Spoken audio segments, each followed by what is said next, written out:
வாழ்க வணக்கம். இந்த ஹேஸ் ஹேட் ரெண்டுத்துலயுமே காமனா இருக்கக்கூடிய ஒரு டவுட், இது ரெண்டுமே எப்படி ஒரே சென்டென்ஸ்ல சேர்ந்து வரும், அப்படி வரும்போது எந்த டென்ஸ்ல இதை பயன்படுத்தணும், இதுக்கான ஒட்டுமொத்த விளக்கமா இந்த வீடியோ அமைது. வாங்க வீடியோக்குள்ள போகலாம்.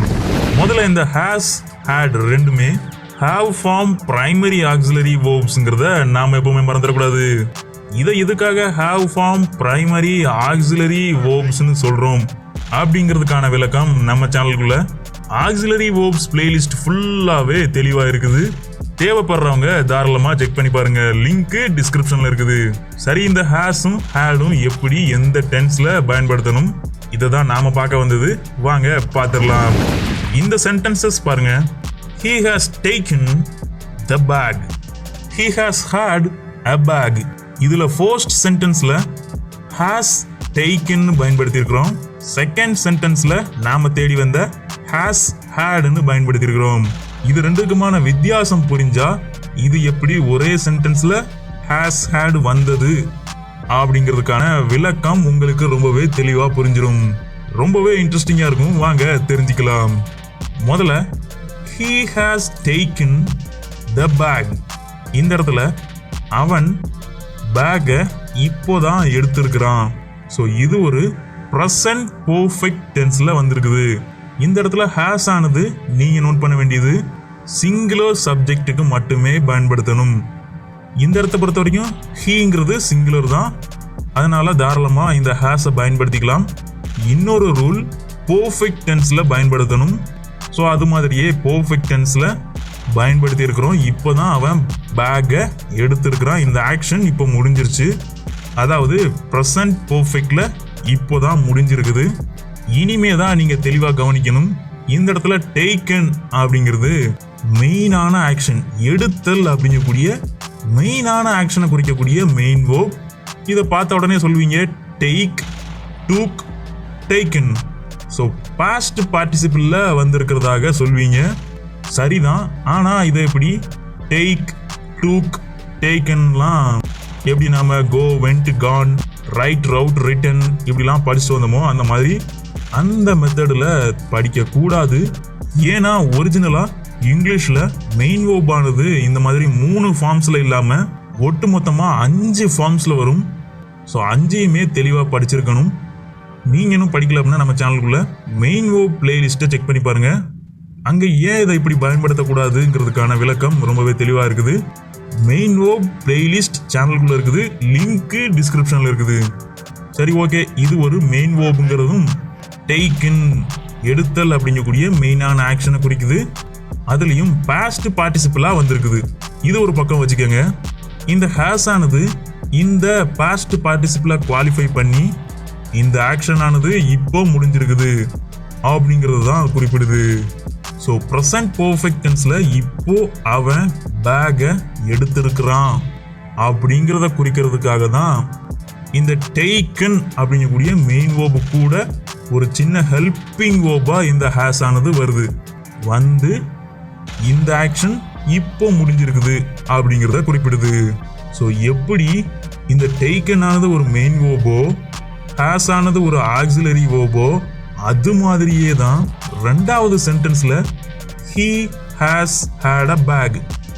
இந்த இடத்துல ஹேஸ் ஆனது ஆக்சிலரி வேர்ப், he அப்படிங்கக்கூடிய சிங்குலர் சப்ஜெக்ட்டுக்கு வந்திருக்குது. இந்த ஹேடுமே ஆக்சிலரி வேர்ப்னு சொல்லக்கூடாது, இதுதான் இந்த இடத்துல மெயின் வேர்பா செயல்படுது. இந்த ஹேட் ஆனது எப்படி மெயின் வேர்பா செயல்படும்?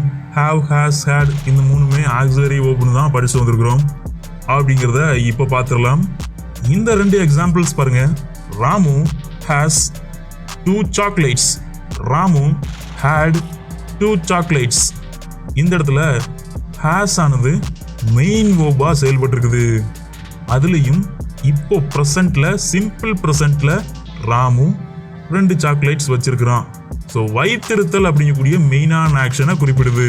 இது பாஸ்டுக்கு மாறும்போது ஹேஸ் ஆனது ஹேடா மாறிடுது. இதை மட்டும் தெளிவாக கவனிச்சுக்கோங்க. ராமு had 2 chocolates மாறுது. ஸோ ராமு 2 சாக்லேட்ஸ் வச்சிருந்தான் அப்படின்னு மாறுது. ஸோ இந்த ஹேஸ் ஆனது வைத்திருத்தல் அப்படிங்கக்கூடிய ஆக்ஷனை குறிப்பிடுது. ப்ரெசன்ட்ல ஹேஸாவே இருக்குது, பாஸ்ட்ல ஹேடுன்னு மாறுது. ஸோ இதுதான் பாஸ்ட் பார்ட்டிசிபிளா வரும்போது எப்படி டேக் ஆனது டுக்குன்னு மாறி பாஸ்ட் பார்ட்டிசிபிளா டேக்கன் மாறிச்சோ அது மாதிரியே இந்த ஹேஸ் ஆனது ப்ரெசன்ட்ல இருந்து பாஸ்டுக்கு ஹேடுன்னு போய் பாஸ்ட் பார்ட்டிசிபிள்லையும் ஹேடுன்னு தான் இருக்கும். ஸோ இப்போ உங்களுக்கு ரகசியம் புரிஞ்சிருக்கும். இதே சென்டென்ஸ் திரும்பவும் பாருங்க. He has had a bag. இந்த இடத்துல ஹேஸ்ங்கிறது ஏற்கனவே பார்த்தா ஆக்சிலரி verb. பக்கத்தில் வரக்கூடிய had ஆனது மெயின் verb. அதுலயும் பாஸ்ட் பார்ட்டிசிபிள் வைத்திருத்தல் அப்படிங்கக்கூடிய ஆக்ஷன் ப்ரெசன்ட்ல இருந்தா ஹேஸ்ன்னு இருந்தது, பாஸ்ட்ல ஹேடுன்னு மாறினது, பாஸ்ட் பார்ட்டிசிபிள்லையும் ஹேடுன்னு தான் இருக்கும். ஸோ இந்த இடத்த பொறுத்த வரைக்கும் இந்த ஹேட் ஆனது பாஸ்ட் பார்ட்டிசிபிள்ல வரக்கூடிய மெயின் verb. வைத்திருத்தல் அப்படிங்கக்கூடிய ஆக்ஷன் பாஸ்ட் பார்ட்டிசிபிளா ஹேட் அப்படின்னு வந்திருக்குது. இப்படிதான் இந்த ஹேஸும் ஹேடும் சேர்த்து வரும்போது இதோட meaning he has had a bag. இப்போ வரைக்கும் அவன் ஒரு பேக் வச்சிருந்திருக்கிறான். இவ்வளவுதான் சிம்பிள்.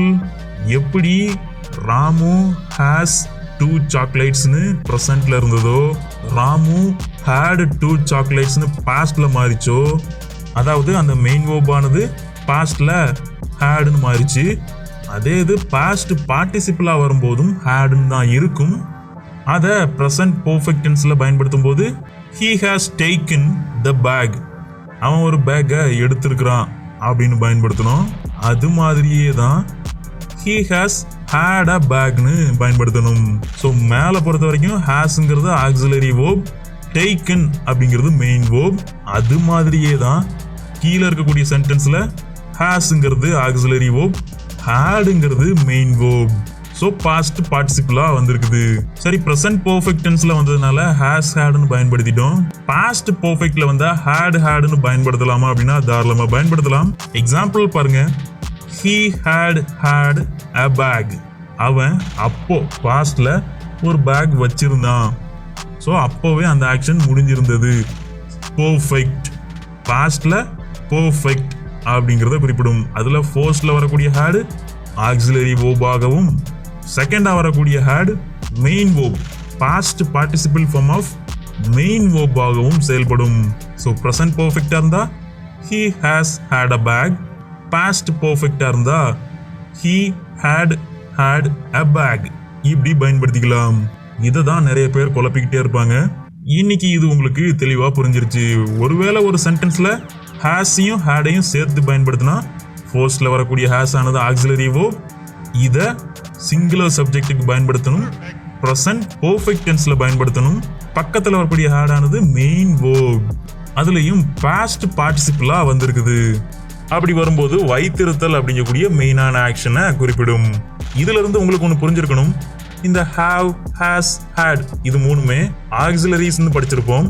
இதுவே மெயின் verb-ஆவும் செயல்படுமா அப்படின்னா கண்டிப்பா செயல்படும். மெயின் verb-ஆ செயல்படும் போது வைத்திருத்தல் அப்படிங்கக்கூடிய ஆக்ஷனை குறிப்பிடும்.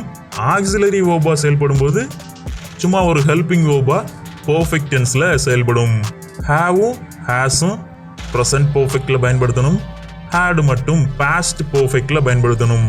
சரி, இந்த ஹேவுக்கான எக்ஸாம்பிள்ஸ் பார்க்கலையே அப்படின்னா நாம ஏற்கனவே ஒரு வீடியோ பார்த்தாச்சு, செக் பண்ணி பாருங்க. நம்ம சேனலுக்குள்ள ஹேவ், ஹேஸ், ஹேட் பிளேலிஸ்ட்ல இருக்குது. லிங்க் டிஸ்கிரிப்ஷன்ல இருக்குது. அது ஒன்றும் பெரிய விஷயம் இல்லை. இந்த ஹேஸ் எடுத்துட்டு போய் ஹீ, ஷீ, இட் சிங்குலர்ஸ்க்கு பயன்படுத்தணுமா, ஹேவ் எடுத்துட்டு போயிட்டு ப்ளூரலுக்குலாம் பயன்படுத்திக்கலாம். இவ்வளவுதான் சிம்பிள். ஸோ இன்னைக்கு நாம பார்க்க வந்த இந்த ஹேஸ் பிளஸ் ஹேட் முடிஞ்சது. ஹேஸ் ஆனது ஆக்சிலரி verb, ஹேட் ஆனது மெயின் verb, அதுலயும் பாஸ்ட் பார்ட்டிசிபிள். இதை ப்ரெசன்ட் பர்ஃபெக்ட் டென்ஸ்ல சேர்த்து பயன்படுத்திக்கலாம். அப்படி வரும்போது அந்த ஆக்ஷன் ஆனது இப்போ முடிஞ்சிருக்குது. வைத்திருத்தல் அப்படிங்கக்கூடிய ஆக்ஷன் ஆனது இப்போ முடிஞ்சிருக்குது அப்படிங்கிறத குறிப்பிடும். இதுதான் இதோட இவ்வளோ பெரிய விளக்கம். இதுக்கு மேல விளக்கம் தேவையில்லை.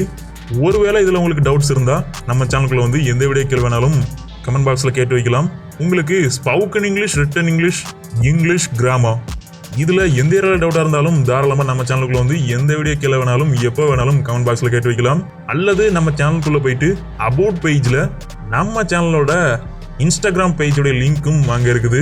ஸோ அங்கேயும் வந்து தாராளமாக ப்ரைவேட் சேட்டில் உங்களோட டவுட்ஸை ப்ரைவேட்டாக கேட்டு தெரிஞ்சுக்கலாம். நீங்கள் ஒரு இவ்வளோ தூரம் இந்த வரைக்கும் இந்த வீடியோ பார்த்துட்டு இருந்தால் மறந்துடாம இந்த வீடியோக்கு லைக் பண்ணிக்கோங்க. தொடர்ந்து முழுமையாக பயன்படுத்தி நம்ம சேனல் இன்டெலெக்ட் சேனலை உடனே சப்ஸ்கிரைப் பண்ணிட்டு பக்கத்தில் இருக்கிற பெல் ஐக்கானை கிளிக் பண்ணி ஆல் கொடுத்து வைங்க. மறந்துடாம பெல் ஐக்கானை கிளிக் பண்ணி ஆல்ங்கிற ஆப்ஷனையும் கொடுத்து வச்சிருங்க. நோட்டிஃபிகேஷன்ஸ் வந்து டிலே ஆகாமல் நம்மளோட வீடியோஸ் உடனுக்குடன் உங்களுக்கு கிடைக்க யூஸ்ஃபுல்லாக இருக்கும்.